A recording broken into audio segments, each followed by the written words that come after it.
My daughter, please take this. Oh no, Mama. I can't take that. Your blessings are more than enough for me. I insist. You don't owe me anything. You helped me when everyone else turned away. Please let an old woman thank you. It was nothing, Mama. It was everything to me. Thank you, Mama.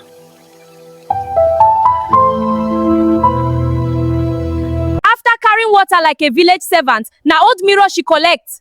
Congratulations, Anita, you're now the richest woman in the village.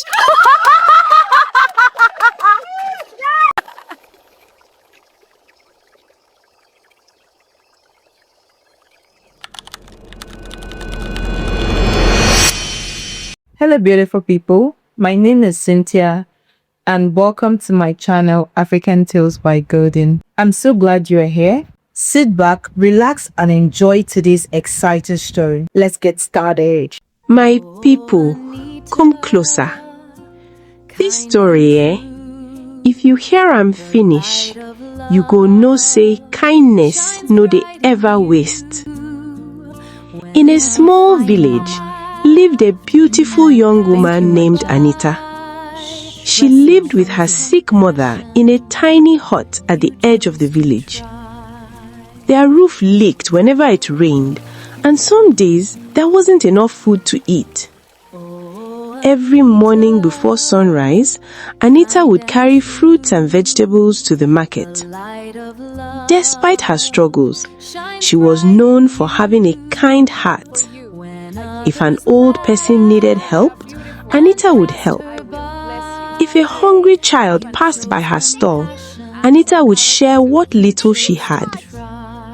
But sadly, not everyone appreciated her kindness. Some villagers mocked her because of her poverty. Others whispered cruel things whenever she walked by. Look, there goes the witch's daughter. No wonder no man wants to marry her. No man wants to marry her. Anita usually ignored them, but inside, their words hurt. One person who always seemed to support her was her best friend, Clara.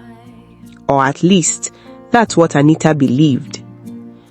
One evening, while Anita was closing her market stall, a young man named Daniel approached her. Anita, He said nervously. Yes? Daniel smiled. I've wanted to tell you something for a long time. I like you. What? Anita's heart was racing. You... I do. You're kind, hardworking, and different from everyone else. I'd like us to get to know each other better. A smile spread across Anita's face. For the first time in a long while, she felt truly happy. The next morning, she rushed to tell Clara. Clara, what happened? Daniel told me he likes me. Really? Yes, can you believe it? Of course, Clara replied. But inside, jealousy burned like fire. The truth was, Clara had secretly wanted Daniel for herself for years. That same afternoon, Clara found Daniel sitting beneath a tree. Daniel, can we talk? Sure. I don't know if I should say this. Say what? It's about Anita. What about her? She's my friend, so I feel bad talking about... Talking about what? Anita isn't the person you think she is. She acts sweet in public, but she's very different behind people's backs. I don't believe that. You don't have to. I'm just warning you. A few days later, Clara approached him again. Daniel, I heard Anita laughing about you with some people. What? I'm serious. She said you're too easy to manipulate. And that's why I don't want to see you hurt. Daniel's expression changed. The seed of doubt had been planted. Clara began. Daniel, have you never wondered why so many rumors follow Anita and her mother? People say her mother is a witch. Those are just rumors. Maybe, but Anita isn't innocent either. She's always entertaining men from neighboring villages. Are you sure? I wish I wasn't. Little by little, Daniel began avoiding Anita. Whenever she greeted him, he barely responded. Whenever she approached him, he walked away. Finally, Anita couldn't take it anymore. One afternoon, she stopped him on a village path. Daniel, please talk to me. What is it? Why have you been avoiding me? I haven't. Daniel, look at me. Daniel, look at me. Did I do something wrong? Clara told me things. What things? She said you're not who you pretend to be. She said you laugh at me behind my back, saying I'm so easy to manipulate. That's a lie. She said you've been seeing other men. What? And she warned me about the rumors surrounding your mother. The world seemed to stop. Of all people, Clara, her best friend, the person she trusted more than anyone. Without another word, Anita turned and walked away. That night, she sat alone inside the small hut. Tears streamed down her face. She wasn't crying because Daniel no longer liked her. She was crying because Clara had betrayed her. Every memory they shared suddenly felt like a lie. Across the room, her mother noticed. Anita. Yes, Mama. Why are you crying? It's nothing. Her mother gently reached for her hand. My daughter, people may break your heart, but don't let them change your good heart. Anita nodded. But long after her mother fell asleep, she remained awake, staring at the roof, listening to the night sounds, wondering why life seemed so unfair.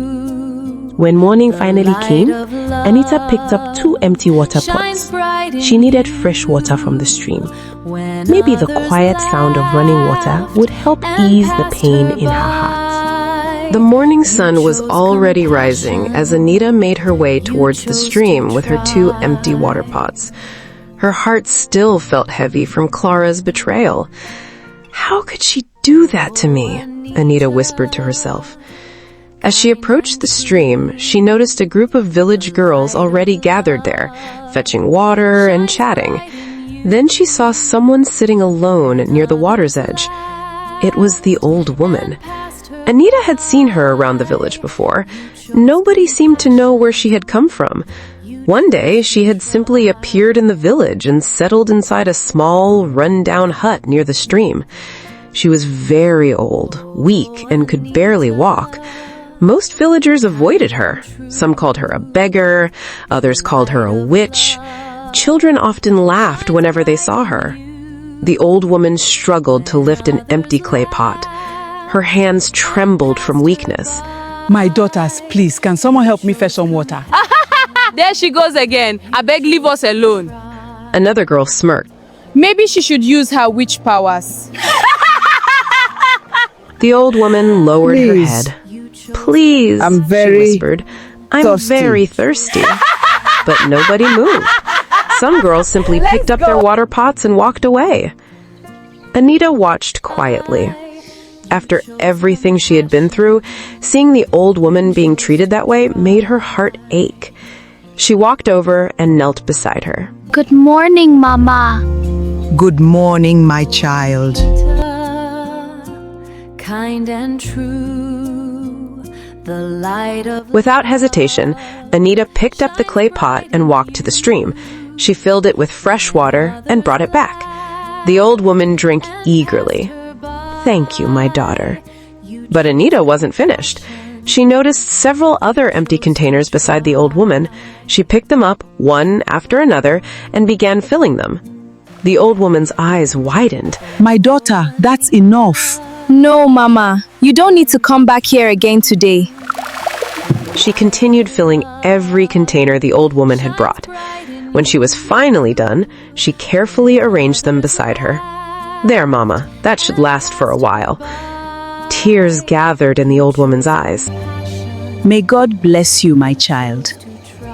I should be going now. My mother is waiting for me. I still need to take water home for her. Just as Anita turned to leave, the old woman called out, "Wait, my child." The old woman slowly reached into a small worn-out bag resting beside her. After searching for a few moments, she pulled out an old mirror. The frame was faded and scratched. The glass was dusty and dull with age. My daughter, please take this. Oh no, Mama. I can't take that. Your blessings are more than enough for me. I insist. You don't owe me anything. You helped me when everyone else turned away. Please let an old woman thank you. It was nothing, Mama. It was everything to me. Thank you, Mama.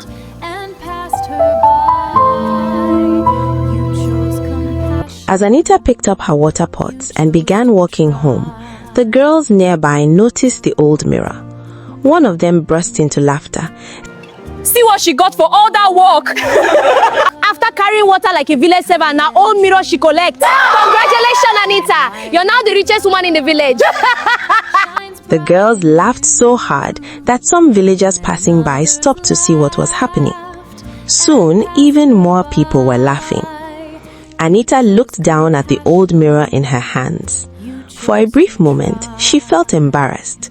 Then, she remembered the gratitude in the old woman's eyes. Without saying a word, she adjusted the water pot on her head and continued walking home. Let them laugh. At least she had helped someone who needed it. As the villagers laughed at the old mirror, none of them noticed the mysterious smile on the old woman's face. Let's keep going. When Anita arrived home, she placed the old mirror in a corner of the hut and thought nothing more about it. Her mother glanced at it and smiled. Where did you get that? An old woman by the stream gave it to me. It may be old, but a gift given with gratitude should never be despised. You're right, Mama. Days passed. Life continued as usual. Every morning, Anita went to the market. Every evening, she returned home tired. The villagers still mocked her. Clara still avoided her. Daniel never spoke to her. And the old mirror remained forgotten in the corner of the hut. One evening, dark clouds gathered in the sky. Rain began falling heavily. Water leaked through the roof as usual. Anita sighed and grabbed several bowls to catch the dripping water. One day, Mama, I'll fix this roof. I know you will. As the rain continued outside, Anita decided to clean the hut. She swept the floor, arranged their belongings, then her eyes landed on the old mirror. It was covered in dust. Might as well clean this too. She picked it up and began wiping the glass carefully. For the first time, she noticed strange patterns carved into the frame. That's odd. She leaned closer. Suddenly, the mirror slipped from her hands. No! Crash! The mirror hit the floor and shattered into dozens of pieces. Anita froze. Oh no! Her heart sank. The old woman had given it to her with so much gratitude. Now it was ruined. I'm so sorry, Mama, she whispered sadly. Then something strange happened. One of the broken pieces began glowing. Anita blinked. Another piece started glowing. Then another and another. Soon, every shard of the broken mirror was shining with a strange golden light. The room grew brighter. The air seemed to vibrate. Anita stumbled backward. Mama? The glowing pieces of the mirror began rising from the floor. The wind inside the hut suddenly became stronger. The mirror pieces spun faster and faster. The entire hut began shaking violently. Anita stumbled backward in fear. The bowls rattled. The chairs trembled. The walls groaned. Outside, thunder crashed across the sky. Inside the hut, the golden light became brighter and brighter until Anita could barely keep her eyes open. The glowing pieces of the mirror rose into the air like floating stars. The wind howled around her. Then came a deafening roar. A blinding flash of golden light exploded through the room. Anita screamed and covered her face. For several seconds, she heard nothing. No thunder, no wind, No sound at all. Then, silence.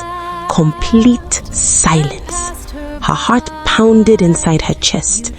Slowly, Anita lowered her hands. Slowly, she opened her eyes. And the moment she saw what stood before her, she gasped. The mirror was broken. The pieces were glowing. The hut was shaking. But when everything suddenly went silent, what exactly did Anita open her eyes to see? Anita stared in disbelief. The tiny hut was gone. The cracked walls had disappeared. The leaking roof was nowhere to be seen. In their place stood a magnificent mansion. Golden chandeliers sparkled overhead. The floor shone like polished glass. Elegant furniture filled every room. Large wooden chests lined the walls. With trembling hands, Anita opened one. Gold coins. She opened another. Jewelry. Another. Gold necklaces, bracelets, and precious gems. Anita could hardly breathe. Then she looked down at herself. The old worn-out dress she had been wearing was gone. In its place was a beautiful gown decorated with delicate gold patterns.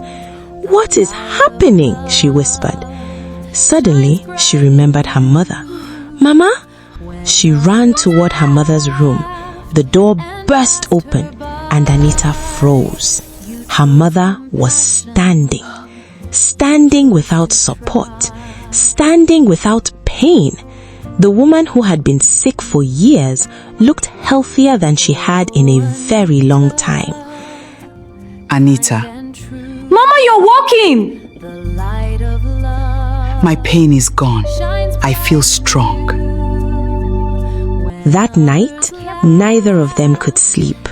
They walked through the mansion again and again, unable to believe what had happened. The next morning, the village woke up to chaos. People gathered outside Anita's home, or rather, what used to be Anita's home. Wait! Isn't this where Anita's hut used to be? Who built this mansion overnight? This must be a dream! More villagers arrived. Soon a huge crowd stood outside. Then the front doors opened. Anita stepped outside. The crowd gasped. Her beautiful gown sparkled in the morning sunlight. Beside her stood her mother, healthy, strong, smiling. The same people who had mocked them stood frozen. One woman covered her mouth. That's impossible!